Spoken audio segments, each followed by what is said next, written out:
Title: The Evolution of the Starfleet Phaser from the TNG and Beyond. The evolution of the Starfleet Phaser from the Next Generation and Beyond. Intro. This weapon can stun you, vaporize you, and even heat up your tea. I am not kidding. This is the Phaser, Starfleet's most insane sidearm. And believe it or not, it was constantly changing. The second the Next Generation hit the screen, they threw the old phaser in the trash. What they replaced it with was a bunch of crazy, controversial, or sometimes confusing design that kept getting weirder. Today, we're going to break down every single phaser from the Next Generation and beyond. A sleek little gadget to a full blown tactical weapon. You will not believe what they came up with. Hook. And this whole thing started with a single crazy idea. When the creator of Star Trek brought the show back, he had one rule: make the future look peaceful.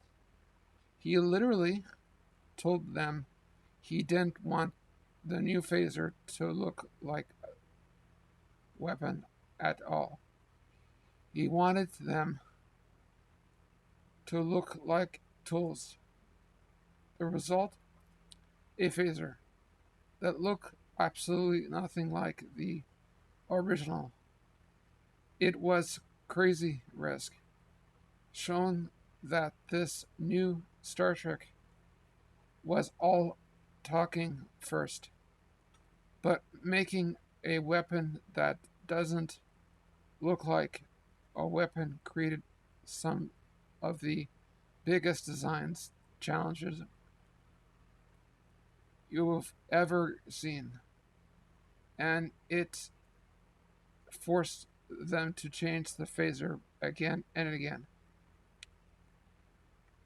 Second one, TNG's Dustbuster and the Cricket, a bold new direction. The first time we saw the phaser, we actually got two of them, and they were wild. The main was this smooth handheld thing that fans immediately called the Dustbuster because it was literally hooked like a vacuum cleaner from the 80s. This was a huge, clunky, but exactly the creators wanted. It looked like a tool, not a weapon.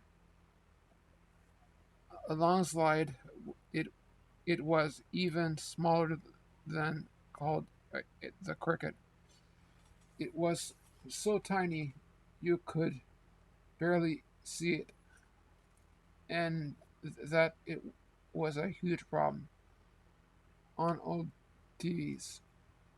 It was so small it looked like actors were just shooting lasers from the fingers.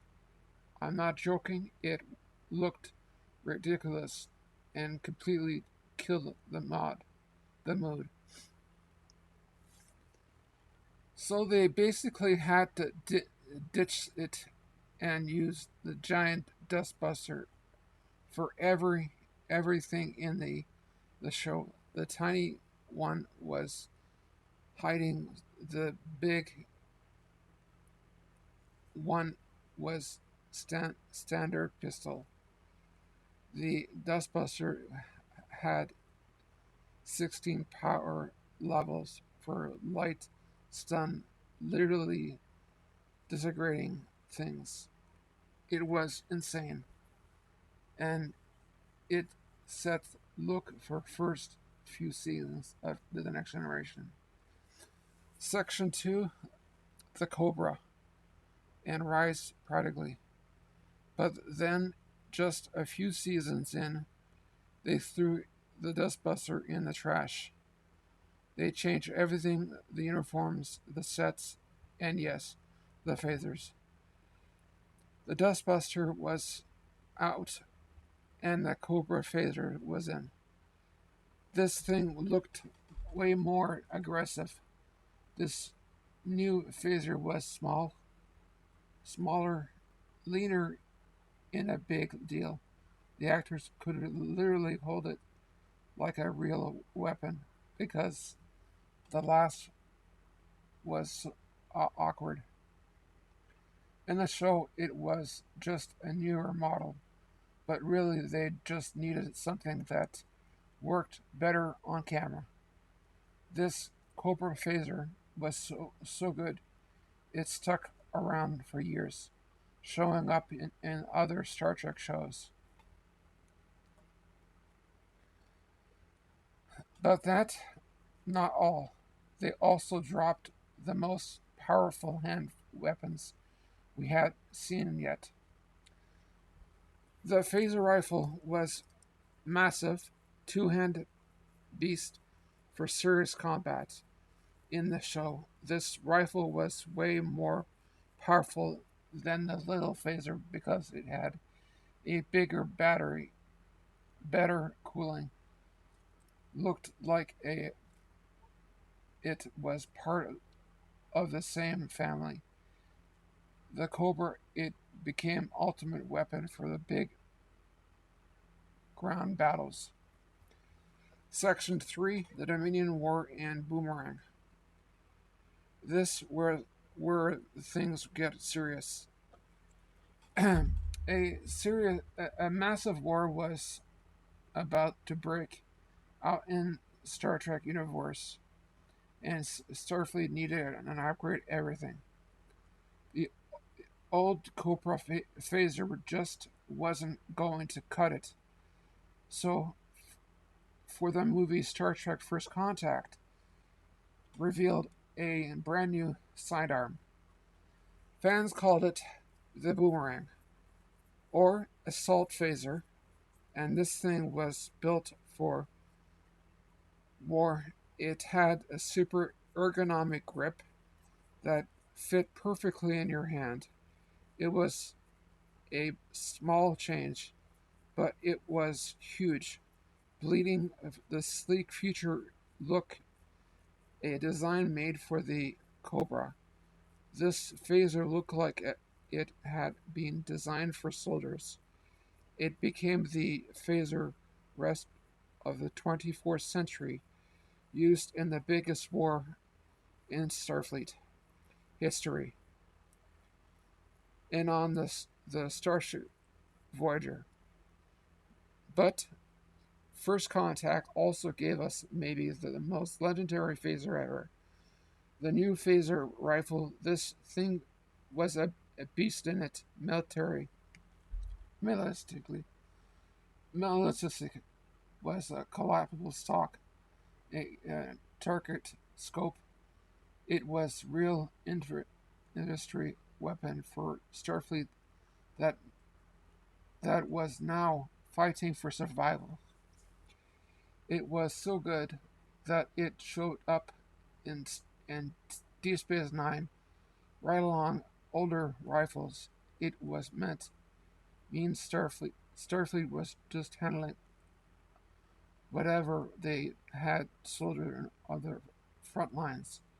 It even made giant versions of it. The EVA phaser rifle was fighting space with a huge glove in it. CTA. So we've seen all of these insane phaser designs, but I want to know which one of you thinks it's best. Are you Team Dustbusters, Team Cobra, or Team Boomerang? Let me know which one of you pick up the comments right now. If you're loving this crazy breakdown, Do not forget to smash the subscribe button and ring the bell so you don't miss the next video. You won't want to miss it. Section 4. Final Frontier of the Next Generation Phaser. The Nemesis Dolphin. But wait, there's one more for the last TNG movie. Star Trek Nemesis. They dropped the final version of this phaser. Fans called it the Dolphin phaser because it was so smooth and streamlined. It was basically the ultimate version of the Boomerang. But they even added the flashlight so it could, which actually is a genius idea for exploring the dark enemy ships. This phaser was absolute peak of the next generation design. The Nemesis rifle was also got a flashlight under the barrel. Some people called this one Type 3B, but here the crazy part: across all of this insane redesign, the phasers had designed to stun, heat, kill, or completely vaporize a target. The main type were always the Type 1. Type 1 was tiny, Type 2 was pistol, and Type 3 was a huge rifle. They just kept putting the same powerful tech in a newer, crazier looking package. Conclusion. So when you look at it all, the story of this phaser is literally the story of Star Trek. It's insane and started with this one guy's dream of peaceful-like future where weapons were designed to look like tools. They gave us the crazy Dustbuster, but as the TV show got more and more intense and the universe got more dangerous, the phaser had to change with it. The Cobra was more practical at weapon, and the Boomerang had first contact rifle were streamed up weapon of war. Every single design tells you what's happening behind the scenes. A prop was too smaller for TV, so they fixed it. Actors could hold a phaser right, so they redesigned it, and the show's story changed from peaceful exploring to massive war. The phaser isn't just a prop, it's a physical symbol of Starfleet's entire journey. It's a tool, a weapon, and a symbol, and it's never stopped evolving for a future that was always getting crazier.